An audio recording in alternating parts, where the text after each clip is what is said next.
Aviation experts have backed Emirates Airlines' decision to charge passengers in dollars, citing the airline's dollar denomination costs. A member of the Aviation Round Table, Olumide Ohunayo, said that the inconsistency in Nigeria's aviation policies and airlines having to pay for services in dollars has made it difficult to enforce naira pricing. Ohunayo explains that airlines have suffered losses due to the exchange rate fluctuations and trapped funds. He argued that it is understandable for airlines to charge in dollars if they find it competitive, adding that in some cases, dollar-denominated tickets are cheaper than those priced in naira. And to talk about this in detail is the General Secretary, Aviation Round Table, in person of Olumide Ohunayo. Good afternoon. Glad to have you join me on the news. You have said everything that I wanted to say. You have quoted me, but what I was talking about it again. Okay, I'm kind of struggling to hear you clearly, but let me proceed with my first question. How do you foresee Emirates Airlines' decision to charge in dollars impacting ticket sales and also passenger demand in Nigeria? Can you hear me now? Yeah, I can. Go ahead, please. Okay. Emirates was away from Nigeria for over a year, and in that period, they declared the highest profit ever. The highest profit ever.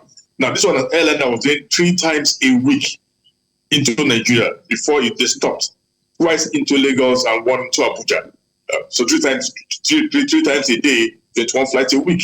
So if they could declare the highest profit when they stopped operating into Nigeria, it shows that with or without Nigeria, they will still stand and make their profits. The notion we had before was that Nigeria was one of the highest grossing routes. But then they have gone and they have come back. And why did they leave? They left because of the huge funds that were trapped in Nigeria, and also during that period, they were paying for some services which provided their airline in Nigeria in dollars and not in naira. And if your money is trapped here and you cannot use naira to pay for services, and you have to bring money from your head office or from other routes that are paid that have allowed you to remit your funds to operate the route, that wasn't profitable for them, and they had to leave. Now, if you have gone through that experience, you will definitely return much wiser and better. Yes, government might have cleared those funds, but then they cleared those funds at a loss to those airlines, because they cleared those funds at a time when naira was no more the same value as it was when those funds were trapped. But going back today, what's on ground today?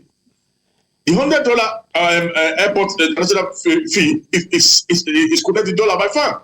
What's the service fee? The Federal Ministry of Aviation is collecting $20 security fee.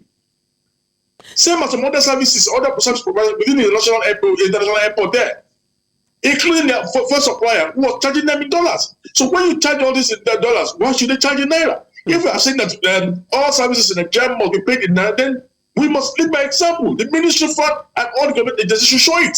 So I don't think they have the moral right now to stop Emirates from charging in dollar. Now, Moreover, I want to tell you that on the personal experience, I recently tried to book a flight from Nigeria to Australia.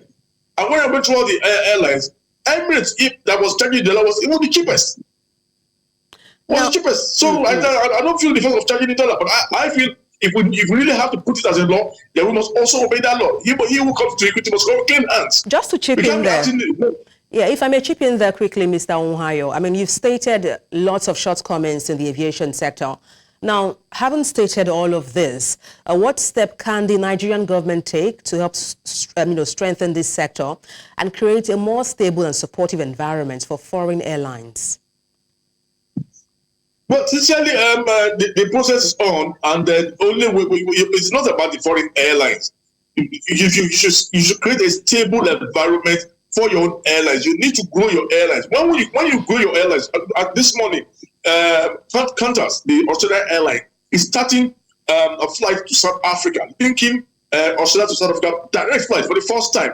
They're coming with the A380, the biggest aircraft, commercial aircraft in the world. So the only way you can curtail excess of the foreign airline The only way you can, because I cannot sit here and be talking about how the foreign airlines will succeed in Nigeria. It should be how Nigerian airlines will succeed here and outside Nigeria. And the only way you can do that is to strengthen your airlines, to create that operating environment, improve the economy, so your airlines can grow. You cannot do well. You cannot stop the excesses of the airline. You cannot stop the high fares if you cannot compete. It is competition that drives fares, that lower fares. So if you are able to certain airlines to operate, to get partners, to get foreign investors in, then you will drive our airlines, and that will grow the economy. But you cannot grow the economy without the passengers, and that's why we also need to. The airlines cannot work in isolation. You have to strengthen the economy. You have to develop the middle class and have Nigerians have more disposable incomes in their pocket so that they can travel. And the more they travel, the lower the fares, and the better for the economy.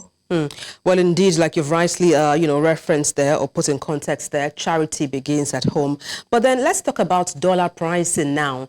How do you think that affects the competitiveness of Nigerian carriers compared to foreign airlines that operate in the same markets?